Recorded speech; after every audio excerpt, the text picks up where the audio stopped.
تو نوٹسز تو تو کافی ہیں یہ کونا ریکارڈ پہ. کہ یہ کہنا کہ کوئی تحریری ہدایت نہیں تھی یا آپ کے مشکل ہے یہ, اسی لیے میں نے اس کو کہتا ہوں کہ یہ ایک سلیپ واکنگ بحث ہے یا ڈیفینس ہے.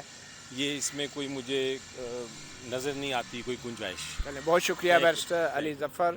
ابھی کچھ ہی دیر پہلے الیکشن کمیشن آف پاکستان نے پنجاب اسمبلی کے تحریک انصاف کے منحرف اراکین کے مستقبل کے حوالے سے اپنا فیصلہ محفوظ کر لیا ہے. قانونی ماہرین یہ کہتے ہیں کہ اگر پنجاب اسمبلی کے ان اراکین کو ڈی سیٹ کر دیا جاتا ہے, یعنی آئین کے آرٹیکل 63A کے تحت ان کی سیٹ خالی قرار دے دی جاتی ہے, تو پھر چیف منسٹر شہباز شریف کی حکومت بھی نہیں رہے گی. جی میرے ساتھ موجود ہیں ایڈوکیٹ حامد خان صاحب, جو پاکستان تحریک انصاف کے بھی سرکردہ رہنما رہے ہیں, اور ہم بات کریں گے ان سے جو سپریم کورٹ نے فیصلہ دیا ہے کہ جو منحرف ہونے والے اراکین اسمبلی ہیں قومی یا صوبائی, اگر وہ اپنی پارٹی کی ہدایات کے برخلاف ووٹ ڈالتے ہیں تو ان کا ووٹ شمار نہیں ہوگا. حامد خان صاحب, اس فیصلے کو آپ کیسے دیکھتے ہیں؟ دیکھیے, اگر تو میں اپنی رائے دوں اس بارے میں, تو میری رائے جو ہے وہ ڈیسنٹنگ 2 ججز کے حق میں ہے کہ ان کا جو اس معاملے میں ویو لیا ہے انہوں نے, وہ مجھے زیادہ درست نظر آتا ہے. بہرحال میجورٹی کا ویو پریویل کرتا ہے, لہذا اس وقت جو صورتحال ہے وہ یہی ہے کہ بائی 3-2 یہ فیصلہ ہو گیا ہے کہ ڈیسنٹنگ ممبرز یا وہ جو ڈیفیکٹنگ ممبرز جو ہیں ان کا ووٹ کاؤنٹ نہیں ہوگا in a case of vote of no confidence. اچھا, یہ ووٹ آف نو کانفیڈنس آنے کی صورت میں اب, یا جو پہلے انتخاب ہو چکا ہے وزیر اعلیٰ حمزہ شہباز کا, اس پہ بھی اس کا اثر ہوگا؟ تو کیا طریقہ اپنایا جانا چاہیے اب حمزہ شہباز کی طرف سے؟ جی دیکھیے نا, یہ ہر 3 صورتوں میں ہوگا. ووٹ آف نو کانفیڈنس میں بھی اس کا اطلاق ہوگا, اور اسی طرح اس کا اطلاق ہوگا election of chief minister, election of prime minister. جو ہو چکا ہے اس پہ بھی ہوگا. ہاں, کیونکہ اس وقت جو جب یہ الیکشن ہوا ہے تو یہ میٹر جو تھا ریفرنس پینڈنگ تھا سپریم کورٹ کے سامنے, لہٰذا ہر پارٹی کو اس کا اچھی طرح علم تھا کہ اس پر ایک ویو مانگا ہوا ہے سپریم کورٹ سے. اگر کل کو سپریم کورٹ کا ویو کوئی آتا ہے تو جو بھی یہاں پر الیکشن ہوا ہے وہ سپریم کورٹ کے اس رائے پر ڈپینڈنٹ ہوگا, اور اس کا it will be subject to the view of the Supreme Court. اور اس میٹر میں نون لیگ فریق تو تھی ہی, ایڈوکیٹ مختوم علی خان کے ذریعے.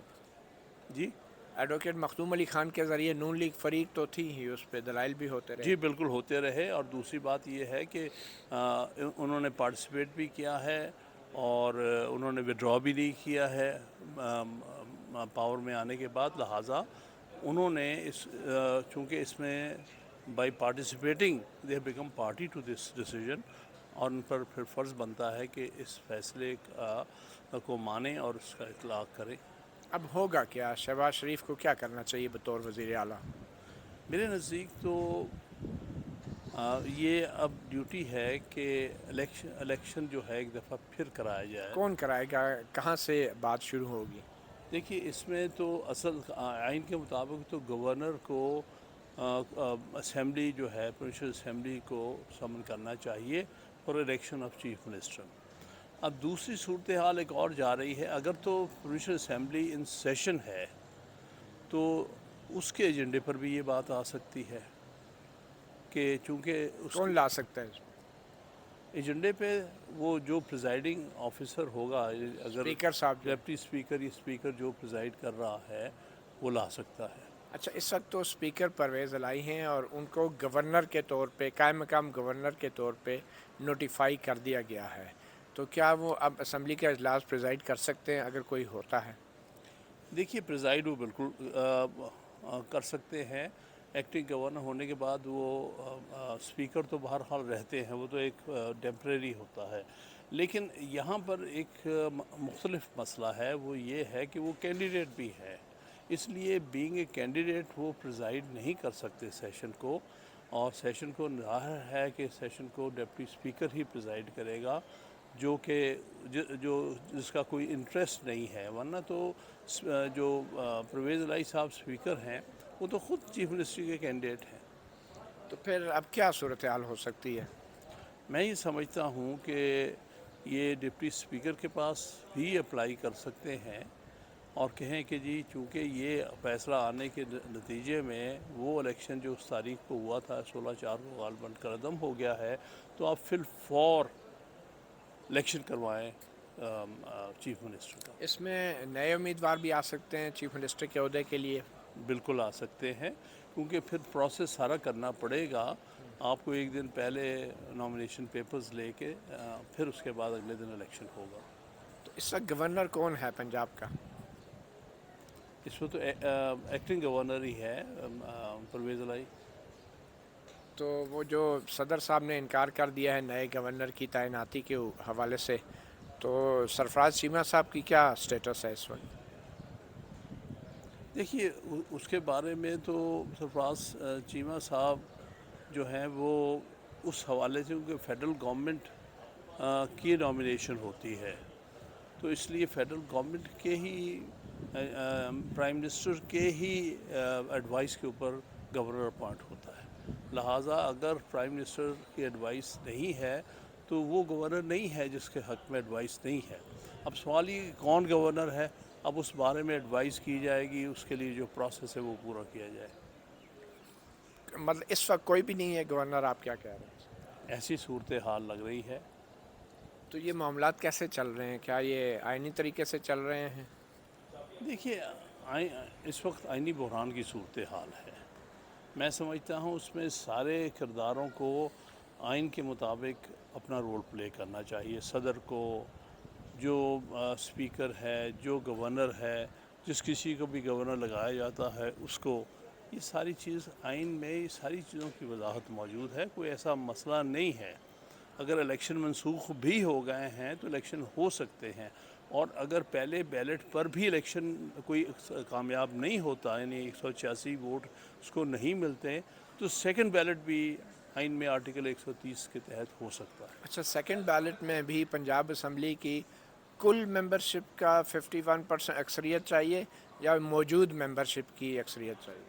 موجود اور ووٹرز ووٹنگ میں کے لیے، کیونکہ پہلی بیلٹ میں تو ایبسولوٹ میجورٹی چاہیے۔ اگر جو کوئی فل بھی ممبرشپ کی ایبسولوٹ میں جائے گا؟ ایبسولوٹ میجورٹی، جس کا فگر غالباً 186 ہے۔ ٹھیک ہے۔ لیکن اگر وہ کوئی بھی حاصل نہیں کر سکتا مثلاً، تو پھر اس صورت میں سیکنڈ بیلٹ ہوگا جس میں majority of those present and voting ان سے ہو۔ اچھا، اب یہ بتائیں کہ جو صدر مملکت عارف علوی جو کر رہے ہیں گورنر کی تعیناتی کے معاملے پہ، کیا وہ درست ہے؟ میں سمجھتا ہوں مناسب نہیں ہے، کیونکہ ان کو چاہیے، کیونکہ ورڈ نہیں پیدا کرنا چاہیے۔ اگر فیڈرل گورنمنٹ یعنی پرائم منسٹر کی ایڈوائس پر ہی گورنر لگ سکتا ہے تو وہ ایڈوائس جو ہے وہ بائنڈنگ ہے۔ ہاں، البتہ اس کے لیے کچھ ہے کہ اس ایڈوائس کے لیے پھر سے بھیجا جا سکتا ہے۔ اگر پھر سے ایڈوائس ہو تو پھر اس میں زیادہ 10 دن اور انتظار ہو سکتا ہے۔ اچھا، ایک اور معاملہ الیکشن کمیشن آج نپٹانے جا رہا ہے اور کچھ دیر میں فیصلہ بھی آنے والا ہے۔ پنجاب کے جو ایم پی ایس جنہوں نے ووٹ بھی ڈالا وزیر اعلیٰ حمزہ شہباز کے لیے، اور جو منحرف ایم پی ایس ہیں پی ٹی آئی کے، تو آپ کے خیال میں قانونی نظر سے کیا وہ اپنی سیٹ سے محروم ہو جائیں گے، اور کیا فیصلہ آپ توقع کر رہے ہیں آئے گا؟ ہو سکتے ہیں، میں فیصلہ تو نہیں کوئی بتا سکتا کہ کیا ہوگا، لیکن بہرحال ہو سکتے ہیں کل کے فیصلے کی روشنی میں۔ کل کا فیصلہ سپریم کورٹ کا وہ پنجاب کے حوالے سے تو نہیں تھا، وہ تو محض ایک تشریح تھی، مگر یہ جو ہے اس میں ایم پی ایس کا یہ موقف ہے، منحرف ایم پی ایس کا، کہ ان کو کوئی پارلیمانی پارٹی کی ہدایت وصول نہیں ہوئی۔ تو یہ کتنا اہم ہے پارلیمانی پارٹی کی ہدایت کا ہونا؟ کیا یہ آئینی تقاضا ہے یا ایک پروسیجرل معاملہ ہے؟ نہیں، آئینی تقاضا ہے۔ آئین میں یہی کہا گیا ہے کہ پارلیمنٹری پارٹی کا جو ڈیسیجن ہے وہ اس کے مطابق ووٹنگ کرنی چاہیے۔ تو لہٰذا یہ تو کیونکہ اس میں فیکچول اسپیکٹ بھی آ گیا ہے کہ کیا ان کی طرف سے کوئی ہدایت یا کوئی ایڈوائس تھی کہ نہیں، تو اس کو الیکشن کمیشن جو ہے دیکھ کے اپنا فیصلہ کر سکتا ہے آن دی بیسس آف فیکٹس۔ اچھا، عمر سرفراز چیمہ جو خود کو گورنر کہتے ہیں، تو کیا سپریم کورٹ کے کل کے فیصلے کے بعد وہ بطور گورنر وزیر اعلیٰ حمزہ شہباز کو دوبارہ اسمبلی سے اعتماد کا ووٹ لینے کا حکم دے سکتے ہیں؟ میں نہیں سمجھتا کہ یہ ہو سکتا ہے، اور میرے نزدیک تو ان کو کسی اگر کوئی گورنر ویلڈ گورنر بھی ہے اس کو کوئی اسمبلی سے ووٹ آف کانفیڈنس کہنے کی ضرورت نہیں ہے. میرے نزدیک تو الیکشن جو تھا وہ کالعدم ہو گیا ہے. اب تو اگلا الیکشن ہوگا چیف منسٹر کا, اس میں ووٹ آف کانفیڈنس لینے والی بات نہیں ہے, الیکشن کی بات. اب یہ بھی بتا دیں کہ الیکشن کمیشن یہ کہتا ہے کہ آئینی تقاضا ہے کہ جو گزشتہ سینسز ہیں اس کے مطابق فریش ڈی لیمیٹیشن کی جائیں, اور آئین میں ترمیم کے بغیر جو ہے الیکشن 7 مہینے سے پہلے نہیں ہو سکتے. 4 مہینے ڈی لیمیٹیشن کے اور 3 مہینے نگران حکومت کی تیاریوں کے الیکشن کے. تو آپ کے خیال میں آئین کے مطابق 7 مہینوں کے اندر یا اس سے پہلے الیکشن ہو سکتے ہیں فوری طور پہ؟ دیکھیے یہ تو ایک پریکٹیکل اسپیکٹ ہے کہ وہ الیکشن کمیشن نے کرانا ہے, تو ان کی پریکٹیکل ڈیفیکلٹی کو مد نظر رکھنا چاہیے. یہ پریکٹیکل ہے یا آئینی ڈیفیکلٹی ہے؟ نہیں دیکھیں نا, وہ تو پروسیجر کا حصہ ہے, وہ ڈی لیمیٹیشن ہونی, پھر اس کے بعد آپ نے ڈی لیمٹ کر کے پھر الیکشن اناؤنس کرنا اور سب کچھ کرنا. تو میرے نزدیک کہ یہ پروسیس تو فالو کرنا پڑے گا. کیا یہ آئین کا تقاضا ہے کہ ڈی لیمیٹیشن فریش ہونی چاہیے؟ کیونکہ ون ٹائم اجازت تو کانسٹیٹیوشنل امینڈمنٹ کے ذریعے دی گئی تھی کہ پرانی ڈی لیمیٹیشن پہ کرا لیں, لیکن اب تو کانسٹیٹیوشن میں اجازت نہیں ہے. تو کیا یہ آئین کا تقاضا ہے اب ڈی لیمیٹیشن فریش ہونا, پوری ہونا؟ میں سمجھتا ہوں ہے یہ آئین کا تقاضا.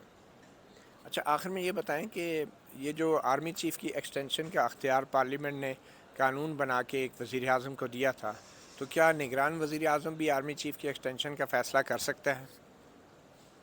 میں سمجھتا ہوں کہ نگراں کے پاس وہ سارے اختیارات ہوتے ہیں جو کہ ایکچوئل پرائم منسٹر کے پاس ہوتے ہیں. جو وہ بھی کر سکتے ہیں. جی, اگر اس وقت میں جس وقت وہ نگراں وزیر اعظم ہے تو ایڈمنسٹریشن کا یہ حصہ ہے, کیونکہ چیف آف آرمی اسٹاف جو ہے وہ ایگزیکٹو کا حصہ ہے. تو اس لیے جتنی دیر بھی نگراں وزیر اعظم کوئی ہوتا ہے تو وہ چیف ایگزیکٹو ہوتا ہے اور چیف ایگزیکٹو کے اختیارات استعمال کرتا ہے. بہت شکریہ ایڈوکیٹ حامد خان صاحب. ملک میں آئینی اور قانونی جو بحران ہیں اس کے حوالے سے بہت اہم سوالات کے جواب مجھے یقین ہے آپ کو مل گئے ہوں گے. ایڈوکیٹ حامد خان صاحب جو ہیں سابق صدر سپریم کورٹ بار ایسوسی ایشن ہیں اور تحریک انصاف کے بھی ایک ماضی میں سرکردہ رہنما رہے ہیں. مطیع اللہ جان, MJ TV سے اتنا ہی, اجازت دیجیے. اللہ حافظ.